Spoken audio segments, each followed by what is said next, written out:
வணக்கம். சமீப நாட்களா டாட்டாவுடைய நிறுவனத்தில ஒரு இஷ்யூ போயிட்டு இருக்கு. அந்த இஷ்யூ பத்தி உங்களுக்கு ஏதாவது தெரியுமா? அது என்ன அப்படின்னு நம்ம இந்த வீடியோல சொல்றேன். கண்டிப்பா பயனுள்ள தகவலா இருக்கும். வாங்க வீடியோக்குள்ள போலாம். வீடியோக்குள்ள போறதுக்கு முன்னாடி நாங்க Brokerage Free Zerodha அஃபிஷியல் ஆதரைஸ்ட் பார்ட்னரா இருக்கோம். நீங்க Zerodhaல புதுசா அக்கவுண்ட் ஓபன் பண்ணனும், ஃப்ரீயா அக்கவுண்ட் ஓபன் பண்ண நினைச்சீங்கன்னா எங்களுடைய ஆஃபீஸ் தமிழ்நாட்டில் எங்கெல்லாம் இருக்குது அப்படிங்கிறத Zerodha வெப்சைட்டில் லிஸ்ட் பண்ணியிருப்பாங்க. அதையும் பார்த்து தெரிஞ்சுக்கலாம்.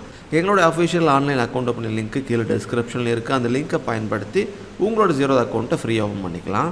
சரி, டாட்டா நிறுவனத்தில் என்ன இஷ்யூ போயிட்டுருக்குன்னு தெரிஞ்சுக்கிறதுக்கு முன்னாடி இந்த விஷயத்தையும் நம்ம தெரிஞ்சுக்கலாம். ஸோ டாட்டா ஒரு ட்ரஸ்ட் ரன் பண்ணிகிட்டு இருக்காங்க. அந்த ட்ரஸ்ட்டோடைய பேர் டாடா சன்ஸ். அதுதான் ஹோல்டிங் கம்பெனியாக இருக்குது. அதை பார்ட்னர் கம்பெனி கூட சொல்லலாம். ஸோ டாட்டா குரூப்ஸோடைய ஷேர்ஸ் எல்லாமே ஹோல்ட் பண்ணுற கம்பெனியாக டாட்டா சன்ஸ் இருந்துகிட்ருக்கு. இந்த டாட்டா சன்ஸ் என்பிஎஃப்சி அப்படின்னு சொல்லுவாங்க.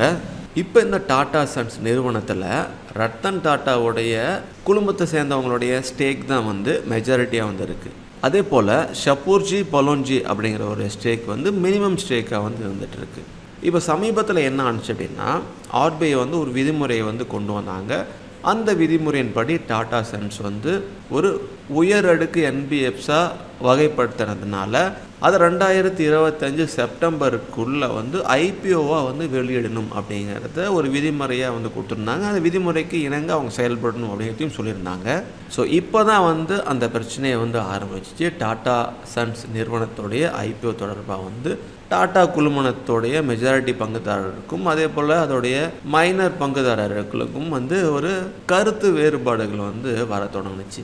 ஸோ எஸ்பி குழுமம் டாடா சன்ஸ் ஐபிஓ ஆதரிச்சாங்க, வலியுறுத்தினாங்க. ஏன் அப்படின்னா அவங்களுக்குன்னு சில நெருக்கடிகள் இருந்துச்சு. ஸோ ஐபிஓ மூலமாக பணம் திட்டுறத அதை வச்சு சமாளிச்சுக்கலாம் அப்படின்னு அவங்க எதிர்பார்த்தாங்க. ஆனால் டாடா குழுமம் அதுக்கு தயக்கம் காட்டிகிட்டே வந்துட்டு இருக்காங்க. இப்போ அந்த எஸ்பி குழுமத்தோடைய நிலைமை எப்படி இருக்குது அப்படின்னா கிட்டத்தட்ட அவங்களுடைய பங்குதாரருடைய மதிப்பு எவ்வளோ இருக்குது அப்படின்னா 18.37 பங்குகள் டாடா சன்ஸ் நிறுவனத்தில் அவங்க வச்சுட்டு இருக்கிறதா சொல்லப்படுது. ஸோ அவங்க என்ன வாதிடுறாங்க அப்படின்னா ஐபிஓ மூலமாக எல்லாருடைய பங்கு வச்சுருக்கவங்க மதிப்பு அதிகமாகும் அப்படின்னு வாதிடுறாங்க. ஸோ ஒரு ஐபிஓ வந்துச்சு அப்படின்னா அந்த நிறுவனம் ரொம்ப வெளிப்படைத்தன்மையாக இருக்கும் அப்படிங்கிறதையும் அவங்க சொல்கிறாங்க. நல்ல கார்ப்பரேட் நிறுவனமாக நடைமுறை மேம்படுத்தப்பட்டு அது ஃபாலோ பண்ணும் அப்படின்னு அந்த எஸ்மி குழுமம் நம்புறதா சொல்லப்படுது. அது மட்டும் இல்லாமல் நான் முன்ன சொன்னது போல் அந்த எஸ்மி குழுமத்துக்குன்னு கணிசமாக ஒரு கடன்லாம் அவங்க வாங்கி வச்சுருக்கிறதுனால ஐபிஓ மூலமாக வர அந்த ஃபண்டை வச்சு அவங்களுடைய நிலைமையை சரி பண்ணிக்க உதவும் அப்படின்னு அவங்க நம்புகிறாங்க. ஆனால் இதே டாடா குழுமம் என்ன நினைக்குது அப்படின்னா கட்டுப்பாடுகளை நம்ம இழக்க வேண்டியதாக இருக்கும் ஐபிஓ வந்துச்சு அப்படின்னு அவங்க கருதுகிறாங்க. அதனால் டாடா சன்ஸ் ஐபிஓ விரும்புறதில்லை. ஏன்னா அது ஒரு ட்ரஸ்ட், அது ஒரு அறக்கட்டளை. அதனால் கட்டுப்பாடுகள் குறைஞ்சிரும். டாட்டா நிறுவனம் ஒரு பாரம்பரிய நிறுவனமாக இருக்கக்கூடிய அந்த கட்டுப்பாடுகளில் தலையீடுகள் ஏதாவது வரும் அப்படின்னு அஞ்சறதா டாட்டா குழுமம் சொல்லுது. ஸோ இது தொடர்பாக தீவிர முயற்சிகள் 2 குழுமத்துக்கும் வேணும் வேண்டாம் அப்படின்ட்டு ஐபிஓ பற்றின அந்த பிரச்சனைகள் நடந்துகிட்டே இருந்துச்சு. இது தொடர்பாக டாடா சன்ஸோடைய தலைவர் சந்திரசேகரன் அவரும் எஸ்பி குழுமத்தோட தலைவருடைய அவர்கிட்ட பேச்சுவார்த்தை தொடர்ந்து நடத்திட்டே இருக்காங்க.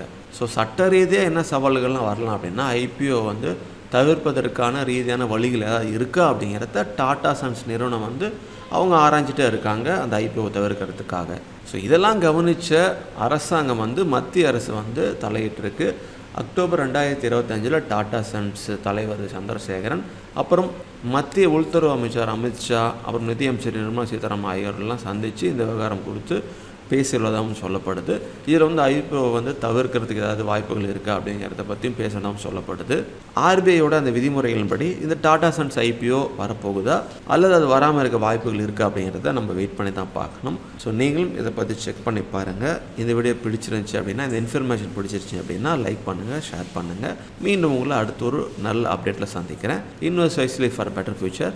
தேங்க்யூ.